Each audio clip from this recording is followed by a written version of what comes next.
Bismillahirrahmanirrahim. Assalamualaikum warahmatullahi wabarakatuh. Alhamdulillahi rabbil alamin. Wassalatu wassalamu ala nabiyyina al-mursalin wa ala alihi wa ashabihi ajma'in, amma ba'd. Qala Allah Ta'ala fi kitabihil karim, a'udzu billahi minasy syaithanir rajim. Bismillahirrahmanirrahim. Ya ayyuhalladzina amanu taqullaha haqqa tuqatih wa la tamutunna illa wa antum muslimun. Ikhwatis shaimin was shaimat yang dimuliakan Allah. Alhamdulillah, sore hari ini kita dapat kembali bertemu dalam satu kajian tips sukses mendidik anak. At-tarbiyah adalah kata yang paling pantas untuk kita kemudian telisik apa ya yang dimaksud dengan maknanya. Secara etimologi, at-tarbiyah artinya roba yarbu riban, bimakna ziyadatan. Artinya bagaimana pendidikan kemudian dapat memberikan nilai tambah. Kemudian secara etimologi, at-tarbiyah juga dapat diartikan dari robiya yarba, yang artinya nasya'a wa tara'ara'a, tumbuh berkembang. Kemudian at-tarbiyah juga artinya robiya yarba atau robuwa yarba, yang artinya adalah istawalla amrohu, bagaimana kita dapat mengendalikan hal-hal yang berkaitan dengan urusan anak-anak yang kita didik. Tentu pendidikan ini merupakan satu bagian penting dalam proses menghadirkan anak-anak yang soleh. Tetapi bagaimanakah kita kemudian memberikan pendidikan itu? Setidaknya ada 3 tips yang bisa kita lakukan agar kita bisa memberikan pendidikan yang baik kepada anak-anak kita. Yang pertama adalah bagaimana anak kita didik dengan dirasatul Islam ilman wa amalan. Bagaimana agar anak-anak kita kemudian belajar tentang Islam secara ilmu dan amal. Mengapa dikatakan ilmu? Karena al-asas fi kulli syai' al-fahm. Dasar setiap sesuatu adalah pemahaman. Al-amalu bila ilmin yufsidu aksaru mimma yusleh.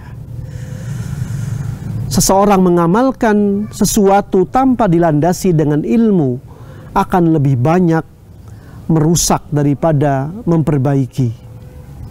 Karena itu Allah Subhanahu wa ta'ala di dalam Al-Quran mengatakan, syahidallahu annahu la ilaha illa huwa wa ulul ilmi qaiman bil qist. Ternyata ikhwafillah, ketika seseorang ingin mendapatkan kesaksian daripada Allah dan juga mendapatkan kesaksian daripada orang-orang yang memiliki ilmu, maka kemudian syarat utamanya itu adalah mengetahui, belajar. Maka anak-anak harus dididik secara keilmuan, tetapi pada waktu yang sama mereka tidak bisa dipisahkan dengan praktek dari apa yang telah mereka ketahui. Lihatlah bagaimana Rasulullah ketika datang seorang sahabat Al-Aqra, dia memiliki anak yang cukup banyak. Dia memiliki 10 anak yang tidak pernah dia cium. Kemudian Nabi mengajarkan kepada beliau, man la yarham la yurham.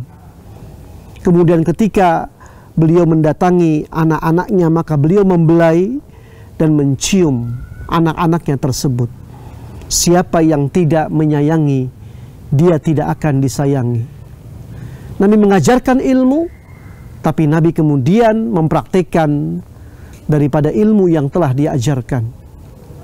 Yang kedua, ikhwafillah rahimakumullah, ya, tips yang harus kita gunakan dalam rangka mendidik anak adalah bagaimana kita memisahkan anak-anak kita dari nilai-nilai jahiliyah, al-inqita' at-tam, ya, anil madhi al-jahili.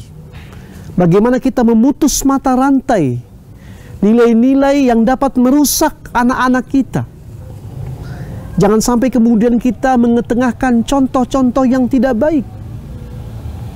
Seperti halnya kita mengikuti apa yang dilakukan oleh orang-orang kafir. Man tashabbaha biqaumin fahuwa minhum. Barang siapa yang menyerupai suatu kaum, maka dia adalah bagian daripada kaum tersebut. Tentu di hadapan kita banyak sekali contoh-contoh yang sangat tidak mendidik anak-anak kita.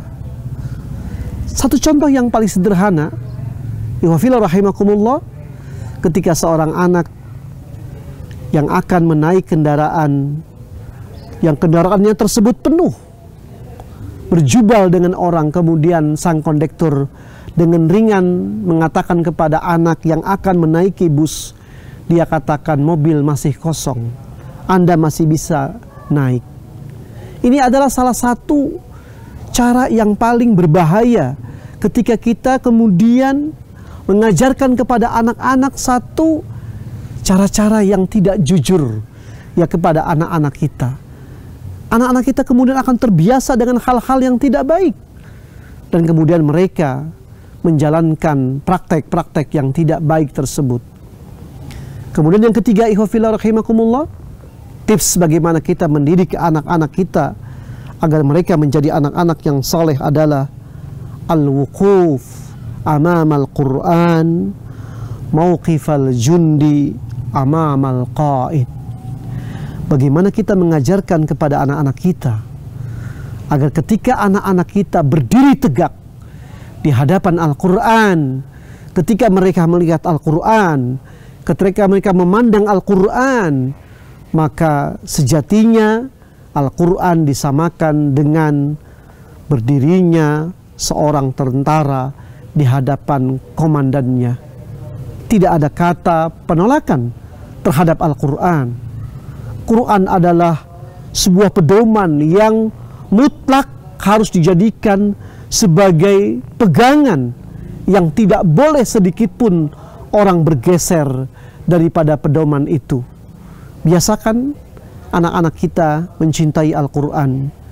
Biasakan mereka kemudian terbiasa dengan nilai-nilai Al-Quran, karena Al-Quran itulah yang nanti akan membungkus kehidupan mereka menjadi sebuah sibghah Allah, sibghatallahi, wa man ahsanu minallahi sibghah wa nahnu lahu abidun.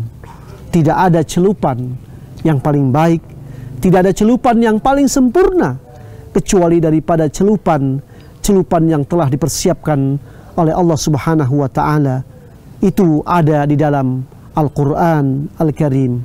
Mudah-mudahan tips yang sederhana yang saya sampaikan ini bisa menjadi panduan untuk kita semua, agar kemudian kita bisa mendidik anak-anak kita sebagaimana para salafus saleh hadhil ummah yang telah berhasil mendidik anak-anaknya menjadi anak-anak yang sukses di dunia dan juga sukses di akhirat. Aqulu qawli hadza wa astaghfirullahal azim. Wassalamu alaikum warahmatullahi wabarakatuh.